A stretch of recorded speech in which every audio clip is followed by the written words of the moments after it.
자, 오늘 우리가 함께 깊이 들여다볼 작품은 바로 위대한 평화의 노래입니다. 제목만 보면 정말 평화로운 시 같죠? 근데 이 시의 진짜 이름은 조선 김씨왕조 태평성대예요. 과연 이 평화라는 말 뒤에는 어떤 저항의 목소리가 숨어 있을지 지금부터 함께 파헤쳐 보겠습니다. 한번 상상해 보세요. 모두가 황금시대라고 부르는 시대를 찬양하는 노래가 있어요. 그런데 만약 그 노래가 사실은 아주 날카로운 경고였다면 어떨까요? 이게 바로 오늘 우리가 이 시를 통해 풀어볼 가장 핵심적인 질문입니다. 네, 이 시를 제대로 이해하려면 가장 먼저 이 제목부터 짚고 넘어가야 합니다. 위대한 평화. 이 아이러니한 제목에 담긴 진짜 의미가 뭘까요? 한번 파헤쳐보죠. 이 제목의 핵심 키워드는 바로 태평성대입니다. 많이 들어보셨죠? 말 그대로 정말 위대한 평화와 번영이 가득한 황금시대. 모든 게 완벽하게 조화롭고 왕은 어질게 나라를 다스리는 그런 이상적인 시대를 뜻하는 말이잖아요. 그러니까 이 시는 겉으로 보기엔 바로 이런 시대를 찬양하는 노래인 거죠. 그런데 말이죠.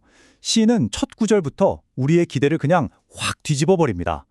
어와 세상이여 세상이여 날이 밝아도 밝지 않구나. 아니 날이 밝았는데 밝지가 않다니 이게 무슨 말일까요? 정말 강력한 모순이죠. 태평성대라는 거창한 제목 바로 밑에 이런 구절이 나오니까 벌써부터 이거 뭔가 이상한데? 하는 느낌이 확 오지 않으세요? 네, 그 뭔가 이상한 느낌의 정체가 곧바로 드러납니다. 이 시는 막연한 불안감을 이야기하는 게 아니었어요. 하나의 왕국 안에 존재하는 완전히 다른 두 개의 세계. 바로 거대한 사회적 분열을 아주 날카롭게 보여주기 시작합니다. 여기서 정말 충격적인 비유가 등장합니다. 윗자리는 빛을 먹고 권력층이 빛을 먹고 산다는 거예요. 여러분, 빛이라는 게 뭐예요? 생명, 지식, 번영, 이런 모든 긍정적인 것들을 상징하잖아요. 바로 그걸 그들이 전부 독차지하고 있다는 정말 강력한 고발인 거죠. 자, 그럼 윗자리가 빛을 벗고 있을 때 그 아래에 있는 대다수의 사람들은 어떨까요? 시는 이렇게 말합니다. 아래는 숨을 골라 사노라. 숨을 죽이고 산다는 거죠. 두려움 속에서 그저 하루하루를 버텨내고 있다는 뜻입니다. 바로 앞구절하고 정말 극명하게 대조되지 않나요? 보세요. 이 사회가 얼마나 철저하게 나뉘어 있는지. 한쪽은 빛을 먹고 다른 쪽은 숨을 죽여요. 높은 곳과 낮은 곳. 모든 걸 누리는 사람들과 침묵을 강요당하는 사람들. 이건 거의 하나의 나라 안에 완전히 다른 두 개의 현실이 공존하고 있는 셈이죠. 그런데 정말 기가 막힌 건 이 다음입니다. 이 모든 끔찍한 분열과 고통을 다 보여주고 나서 시는 갑자기 마치 아무 일도 없었다는 듯이 후렴구를 툭 던져요. 조선 김씨 왕조 태평성대. 이 구절이 앞에서 묘사된 현실하고 꽝 부딪히면서 그 아이러니가 정말 날카로운 소리를 내기 시작하는 겁니다. 이런 사회적 분열은 그럼 어디서부터 오는 걸까요? 시는 이제 더 깊은 문제, 바로 공식적인 질서와 사람들의 실제 삶 사이에 있는 엄청난 간극을 파고들기 시작합니다. 자, 이 편 한번 보세요. 법은 하늘에 걸렸는데 이게 무슨 뜻일까요? 법이라는 게 저 멀리 하늘에 걸려 있는 별처럼 되게 숭고하고 위대해 보이긴 해요. 근데 결국 우리 같은 보통 사람들 손에는 전혀 닿지 않는 그냥 저 멀리 있는 추상적인 존재일 뿐이라는 거죠. 그렇게 법은 저 하늘 위에 있는데 정작 사람들이 살아가는 진짜 길은 어디에 있다고 하나요? 바로 좁고 어두운 골목에 나 있답니다. 하늘에 걸린 큰 길이 아니라 생존을 위해 스스로 찾아야만 하는 그런 작고 숨겨진 길 말이에요. 그러니까 결국 이거예요. 공식적으로는 법은 하늘에 있다, 노래는 하나다라고 외치지만 현실은 어떻죠? 사람들은 골목에서 각자 살 길을 찾아야 하고 저마다 다른 숨을 쉬고 있는 거죠. 겉으로 내세우는 텅 빈 구호와 그 밑에 있는 복잡한 현실의 대립이 아주 선명하게 보입니다. 그리고 또 나옵니다. 이 모든 말도 안 되는 상황 위로 그 후렴구가 또다시 울려 퍼져요. 조선 김씨 왕조 태평성대. 이제 이쯤 되면 이 외침은 그냥 텅 빈 메아리가 아니라 이 현실을 향한 아주 날카로운 조롱처럼 들리지 않나요? 아니, 이렇게 공식적인 구호랑 현실이 다른데 이게 어떻게 유지가 되는 걸까요? 시는 그 답을 진실을 통제하는 방식, 바로 선전과 검열에서 찾고 있습니다. 보이는 것, 보이지 않는 것, 그리고 말해서는 안 되는 것에 대한 이야기죠.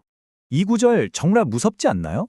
보지 못한 것은 믿으라 하고 본 것은 입에 담지 말라. 이건 그냥 권위주의 시스템의 작동 원리 그 자체예요. 우리가 보여주는 것만 믿어. 네가 직접 본 현실은 그냥 입 다물고 있어. 이런 명령인 거죠. 진실을 완전히 통제하겠다는 선언입니다.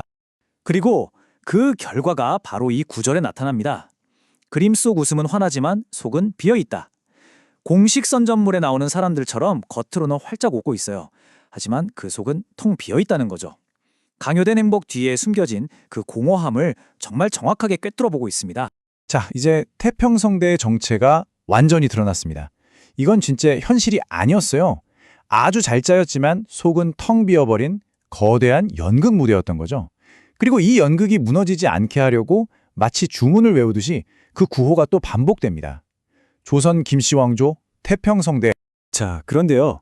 이 시는 그냥 이렇게 비판만 하고 끝나지 않습니다. 바로 이 마지막 부분에서 정말 놀라운 반전이 일어나요.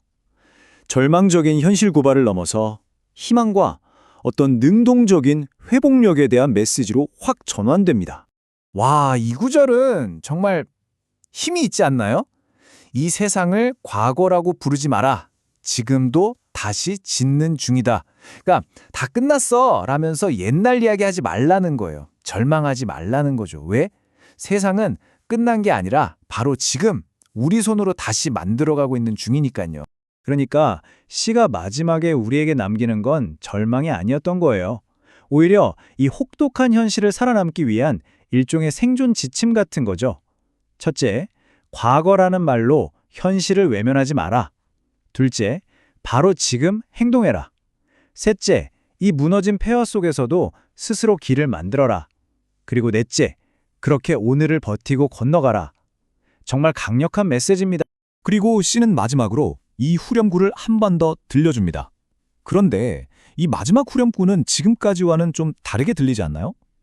이제 이건 단순한 조롱이나 아이러니가 아닐지도 모릅니다. 어쩌면 저들이 말하는 가짜 태평성대가 아니라 바로 우리 민중들이 이 폐허 속에서 스스로 만들어갈 진정한 평화에 대한 다짐이자 선언일 수도 있겠다는 생각이 들어요. 물론 이 시는 특정 시대를 배경으로 하고 있죠. 하지만 그 안에 담긴 이야기, 그러니까 숨겨진 진실, 억압, 그리고 그럼에도 불구하고 길을 찾아 나서는 사람들의 그 회복력에 대한 이야기는 시대를 넘어서 지금 우리에게도 많은 생각을 하게 만듭니다. 자, 그래서 마지막으로 이 질문을 여러분께 던지면서 오늘 이야기를 마무리할까 합니다. 지금 우리가 살고 있는 이 시대에도 수많은 평화의 노래가 울려 퍼지고 있잖아요. 만약 우리가 이 시에서 배운 비판적인 시선으로 그 노래들을 다시 들여다본다면 그 노랫말 사이사이에는 과연 어떤 진실들이 숨겨져 있을까요? 한 번쯤 깊이 생각해 볼 문제가 아닐까 싶습니다.